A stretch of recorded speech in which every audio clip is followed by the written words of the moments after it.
Hello, everyone. Keith Bailey here, coming at you with picks and predictions for NFL Week 10.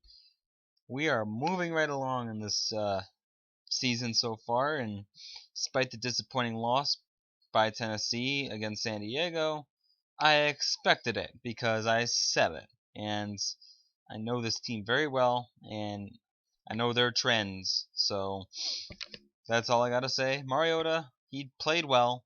Couple big turnovers, but you know what? After a turnover happens, what happens after that turnover isn't exactly his fault, if you know what I mean.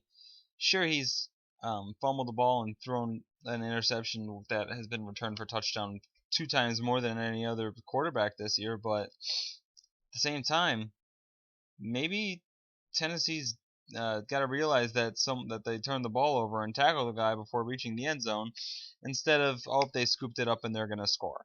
So Mariota fumbles like any other quarterback in the league fumbles sometimes. But if a team fumbles, I mean, if if Matt Ryan fumbles the ball, it's the same thing as Mariota fumbling the ball. The difference is there enough of a team around him and that's aware enough to know that the ball has been fumbled, or I don't know, maybe it's a bounce thing, but all I know is that when Mariota fumbles, the bounces have not gone Tennessee's way. It's gone completely the other way. So we'll figure it out. But without further ado, first game is Browns at Ravens. Cleveland's going to win one at some point, and I wanted to pick Cleveland here, but I couldn't. I think Baltimore looked solid, and I think if they're going to hold the Steelers' offense to 60 yards through three quarters, Cleveland's offense will be in for a long day. But I think this game will be as close as it was last time these two teams played. So I predict the Ravens will win 24 to 21 over the Browns. Next up, we got the Packers at the Titans. A game the Green Bay Packers will win. The Packers are not going to lose 4 games in a row. They're not going to drop to 4-5. They're not going to fall that far behind. They're too good of a team to do that. Tennessee is the scapegoat here because Tennessee can afford to go to 4-6 because people see them as being 4-6. People don't see the Packers and be like, "Oh, that's a 4-5 team." No. Plus, Tennessee is playing another solid passer in the league. Every single time the Titans have played a premier passer, they have lost. We're talking um, Philip Rivers. We're talking Andrew Luck. Anytime Tennessee plays one of these quarterbacks, they do nothing but carve up that secondary because Tennessee's secondary is downright trash. And any elite quarterback in the NFL would drool if they played us. Tennessee's been masked by the competition they've been playing recently, and it is a good thing that they are beating the bad teams. That means they're better than these teams, but they still have a little bit of a ways to go. They are competitive, though. They're very competitive. Tennessee is one of 2 teams with a losing record and 8 teams overall that have not lost a game by double digits yet. Um, Green Bay gets the win here by single digits, I think. We're talking 27 to 23 over Tennessee. Green Bay will win this game. Tennessee's just not there. They're not going to beat the Packers. I'll be shocked if they do. I will be shell shocked. It's not going to happen. Next up, we got the Vikings at the Redskins. I think Minnesota gets back on their winning ways here. They started 5-0. They're dropped 3 straight games. Washington's a solid team, but I think they have the unpleasantry of playing a pissed off Vikings team that's lost 3 straight games and now feels like it has something to prove. So I think Minnesota's going to come out firing on offense here against Washington. It's not like the Redskins have a killer defense either. So I think Minnesota takes this game 20 to 17 over Washington. Besides, someone's got to come back in that NFC East race a little bit. Philadelphia already is, but Washington, it's your turn. Next up, we got the Bears at the Bucks. I think the Bucks winless streak at home continues. Chicago had a bye week. Chicago's got Jay Cutler back. And when Jay Cutler's back, or even when he's not there, at least Chicago's been relatively competitive. Yeah, they got blown out against the Packers on Thursday night, but that was a close game going into the fourth quarter. The Buccaneers are a bad football team. Jameis Winston can't run this team by himself. And like I said, the situation Winston's in now is almost as comparable to Mariota's situation in Tennessee last year. No, little talent around him, no running game, barely a defense that's helping him out, and this is the result of Winston playing by himself, pretty much, as the only real talent, and he even still makes crucial mistakes. His stats are padded in garbage time, especially against the Falcons last week, and also when he plays teams like the 49ers. But other than that, I think the Bears go into Tampa and they get the win here, 27-21 over Tampa. Next game, we got the Chiefs at the Panthers. 2 games on winning streaks here. Kansas City's on a 4-game win streak. The Panthers are on a 2-game win streak. Carolina has revived themselves, and I think this revival comes to fruition here officially against a good Chiefs team. Someone in this AFC West has to get pulled back a little bit. There's no way we can look at the end of the year and see a 13-3, a 12-4, and a 12-4 team in one division. It's just, there's no way. I mean, let alone a 9-7 Chargers team if they finish that based on their talent level. That's just too competitive of a division, and I think the law of averages is going to even out here sooner or later, and Kansas City, I think, will lose this game. Carolina, on a little bit of a roll. They have seemed to have, I mean, I know they beat the Rams by 3, but still a win, and they're at home against Kansas City. I think Carolina takes this game 21-16 over Kansas City. There are a lot of tough games this week. My goodness. Next up, we got the Falcons at the Eagles. Another tough game. But I think Atlanta, actually, you know what? Come to think of it, I don't really think it's too tough. I think Atlanta steamrolls Philadelphia here. I think we're talking 31-17. Atlanta's just on fire right now, and I think that continues. The Philadelphia Eagles have landed firmly back on planet Earth, losing 4 of their last 5 games, and they're clearly were benefited in their schedule by playing teams like the Browns and the Bears. And the Steelers even, who are 4-4, and have the Steelers really done anything to mystify the mind this year? No, they have not. The Steelers have looked awful sometimes. So, Philly loses here. Next up, we got the Rams at the Jets. I think the Jets get the win here, and I think New York gets to 4-5, salvages their season a little bit. They're not quite out of it. They're just hanging by a thread, and they have been for weeks now. The Los Angeles Rams are not a good football team. I know they competed against the Panthers, but that game was almost already over. It was defense. Yeah, the defense played well. I'm sorry, I'm tired. Defense played well, but I mean, I just don't foresee the defense keeping up performances like that with how badly the offense struggles. Next up, we got the Broncos at the Saints. I don't know if this is an upset, but I'm picking the Saints because I am a believer in what the Saints are doing right now. Denver's offense is not what it used to be without C.J. Anderson. The Saints defense has shown some decent improvement, and I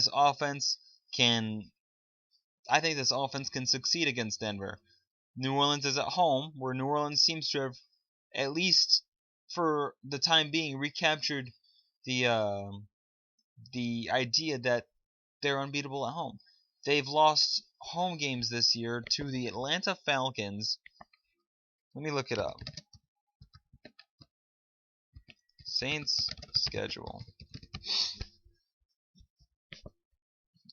I think maybe they dropped another home game at some point. No, they've beaten the Panthers at home. They've beaten the Seahawks at home. They've lost to the Atlanta Falcons at home. They did lose to the Raiders at home, but it's not like they get blown out at home. I mean, they put up 34 and lose. They put up 32 and lose. Those were the first 2 home games. 34, 32, 41, 25 are their point outputs during their home games. So, very solid. Next game, we got the... Oh, by the way, I think the Saints take this game, if I didn't say the score already, I think they take it 28-19 over Denver. Houston at Jacksonville. Alright, there's a little bit of bias in this game, only because I like to see Houston lose, especially now that Tennessee's relevant. So yeah, I'm going to pick the Jaguars in this game, because nobody is paying attention to Jacksonville right now, and some of their success is overlooked because of that Thursday night game. I mean, they got crushed by Tennessee on Thursday night, national television. Everyone saw it. But they competed against the Chiefs. They really took it to Green Bay. They beat the Bears and they beat the Colts. This team can be competitive, and this is a divisional game at home against a team that they play well against. Sometimes. I think Jacksonville takes the upset. And I think they take the upset by a score of 24-17. I think Brock runs into Ramsey in this one. Next up, we got the Dolphins and the Chargers. I'm picking San Diego. I mean, Miami has done better, but the fact of the matter here, at least, is that Miami still can't really stop the run. And San Diego with Melvin Gordon ran for almost 200 yards last week against my Titans. And I think San Diego stuffs the ball down their throat. To be honest with you, I mean, I think the Chargers take this game 31-24 over Miami. Next up, we got the Cowboys at the Steelers. Oof, this is a game. Every time these two teams get together, oof. Pittsburgh, I think, gets the win here. I don't see the Steelers going to 4-5. I don't see the Cowboys going to 8-1. It just seems natural for the Steelers to win this game right now. I'll be surprised if it goes the other way. I know the Steelers are 3 games behind, but Ben Roethlisberger will be healthy again, because it looks like for the first 3 quarters he was sleepwalking against Baltimore, and now I don't think he's sleepwalking. Pittsburgh's 4-4. They have something to prove. They're a solid team when they play together, but they haven't been playing together. Next up, and this is my survival pick too, I got the 49ers at the Cardinals. I'm picking the Cardinals off a bye to get the 4-4-1 because the 49ers are trash. And 49ers lost at home to Arizona when their backup quarterback Drew Stanton was playing. Carson Palmer's back, David Johnson's a beast, and the 49ers, I think, are going to get shredded to the tune of 34-10 in this game. Next up, we got the Seahawks at the Patriots on Sunday Night Football. What a game this is going to be. But I can't go with Seattle. They have shown too many flaws. They're not the same team they were a couple of years ago, or even last year, or for that matter. Some of the games that they've played in, they really shouldn't have won, or whether they shouldn't have won, but it was too close. Miami, Buffalo, those are 2 games that could easily have gone in the other direction. And then we're talking about a 2-4-1 Seahawks team. The Cardinals game, they should have lost when Chandler Canalizero had a 19-yard field goal to make, and he missed it. I mean, this team has dodged so many bullets. And here's another one. When they beat the Falcons, that whole grab by the arm. The Seahawks are a good football team. Don't get me wrong, but they have shown many flaws. Because if you think about it, should they really have beaten Miami? Should they have beaten...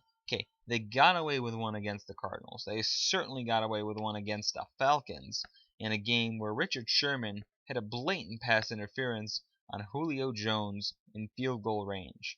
So there's 2 games right there that Seattle escaped. Those 2 games go the other way. We're talking about a 2-4-1 team.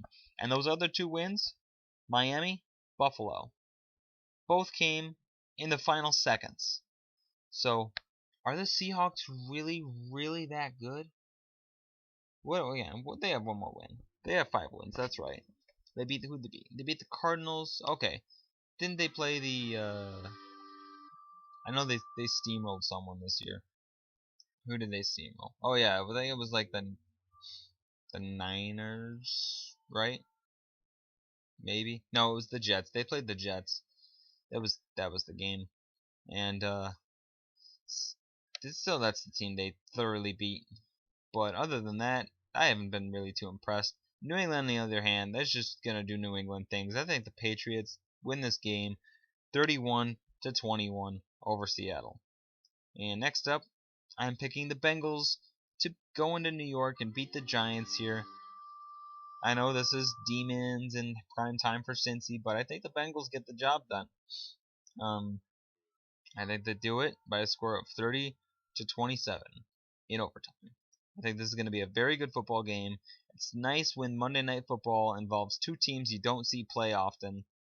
That's why once every year occasions. Last Monday night we had the Buffalo Bills and the Seahawks. That was pretty neat to see. And the Bengals Giants this week is going to be the same kind of deal. Nice thing to see. Two teams that play once every 4 years. Those are my picks. Thank you for watching. Please subscribe to my channel, and I will see you guys all next time.